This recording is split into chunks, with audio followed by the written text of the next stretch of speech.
এখন আর মন খারাপ করে কি করবা দাদু? হে গেলে তো তোমার মানা করছিলাম, মোর কথা তো হনো নাই, তিতে লাগছে। হনো ও জহর, ও নামেও জহর, কামেও জহর। আর বিষ খাইছো একটু তো পড়াইবেই, কি আর করবা, মানিয়ে নাও। আমি বিশ্বাস করতে পারি না, জহর এই বিয়েতে রাজি হবেরই পারে না। হ্যাঁ হ্যাঁ, জহর রাজি নাই হইতে পারে, কিন্তু হাতে তো কাম হইবে না দাদু। ও আতাই হরদারের সিদ্ধান্তের বাইরে কোনো কথা কওয়ার ক্ষমতা বা সাহস এত কেউ নাই। কা মোরার ঘরের গেলা কি হয়েছে, একই তো কেস। নুরু ভাই, তুমি আমার একটা উপকার করবে পারবে?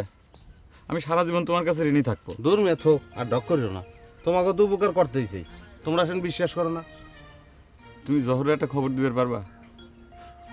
একবারের জন্য হলে আমি তার সাথে একটা কথা কবে চাই। আচ্ছা হেডা নয়, খবর মই দিলাম, এটা নিয়ে তুমি কোনো চিন্তা করিও না। কিন্তু জহর আইবে কি আইবে না হেডা কলো মই কইতে না। তুমি খালি খবরটা দিলেই হবে। আচ্ছা হ্যাঁ দিম মানে বেনিয়ে গেলে খাইছো কিছু দাদা? তোমার চেহারা দেখে তো মনে হয় কিছু খাও নাই। যাও দাদা বাড়ি যাও, যে কিছু পানি কেজি খাও, যাও যাও।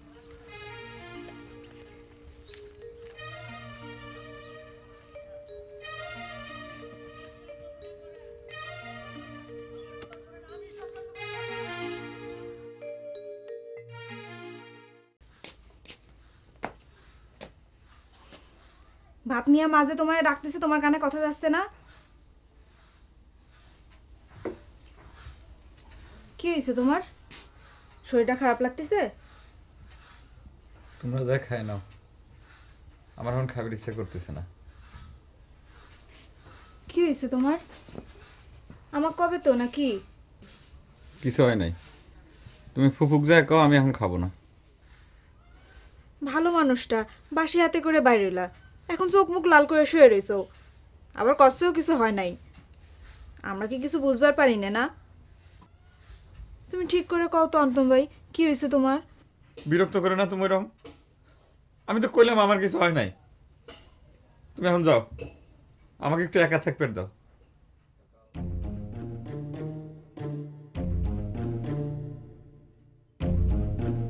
এই বাসিটা নিয়ে যাও।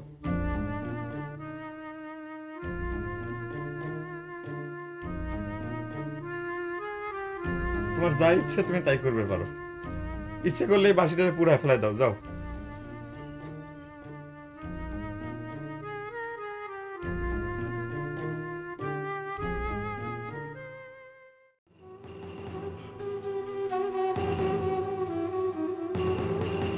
ইরাম করে শুয়ে থাকলে পারে মনটা আরো খারাপ হবে নি। চলো উঠে হাত মুখে একটু পানি দাও, দেখো ভালো লাগবে নি। তোমার এরকম অবস্থা দেখা মা কিন্তু আবার কাঁদবার লাগিছে। চলো ওঠো।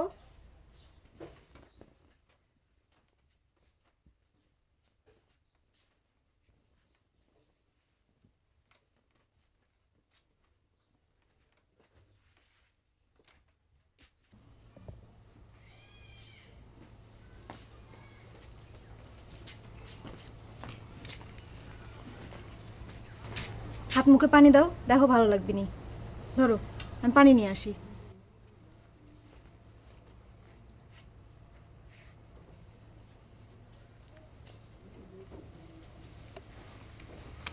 বাসি মুখে কনে চললে? আন্ত ভাই, ও আন্ত ভাই।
কথা কান শোনার পর থেকে মনে হচ্ছে নিজের জীবনটা নিজেই বাইর করে দেই। খালি তোমার সাথে দেখা করবার জন্য মনটা শান্ত করে রাখিছি। এরম কথা মুখে আনে না তো জহর। মরা যদি লাগে দুইজন একসাথে মরবো। এখন আমাকে তুমি বুদ্ধি দাও, আমি কি করব? আমি জানতাম দুলাভাই তার তাল বেলাম সারা আমাকে বোনগুলির বিয়ে দিবি না। ছোট বউর বিয়ের পর থেকে আমি ভয় পেয়েছিলাম। সে কি সকলে ঘর জামাই বানাবে চায় নাকি? শুধু ঘর জামাই না, কেউ জানি তার মুখের উপর দিয়ে কোনোদিন কথা কবেন না পারে। সকলে তাকে ওস্তাদ কয়া ভক্তি করবি, পূজা করবি। এই জন্য ভাঙাচোরা যাই হোক সেই তাল বেলামগুলো গাইনে আমাকে বোনগুলোর সাথে বিয়ে দিবার চাচ্ছে। ঠিক আছে, আমি না কালকের থেকে তার পেছনে লাগলাম। দরকার হলে পরে তোমার দুলাভাই তাল বেলেমি হইলাম।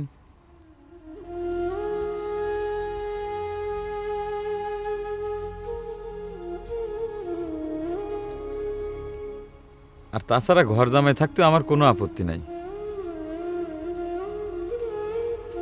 আমার বাপ নাই, মা নাই, ফুপুর কাছে মানুষ হয়েছি। নিজের ঘর বলে তো আমার কোনোদিনই কিছু ছিল না। তুমি তো কোনোদিন তার শিষ্য হবার পারবে না আন্তন। কি জন্যই পারবো না? একবার চেষ্টা করেই দেখি না। একজন কামেল মানুষের শিষ্য হওয়া এ তো ভাগ্যের কথা। আর আমি তোমার জন্য সব কিছু করবে পারবো। তুমি জানো আমার দুলাভাইয়ের আসল পরিচয়? কিরা না জানে আতাই সর্দার পরিচয়। সে গুণী মানুষ, কামেল মানুষ। মানুষের মুখ দেখেই মনের কথা কয়ে দিতে পারে।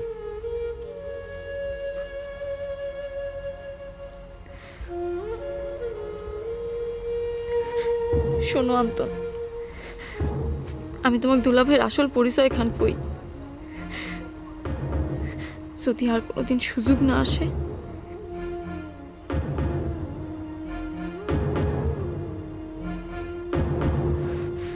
তোমরা যা গুণী কামেল মানুষ কয়ে জানো, সেই আতাই সর্দার আসলে চোরের দলের সর্দার।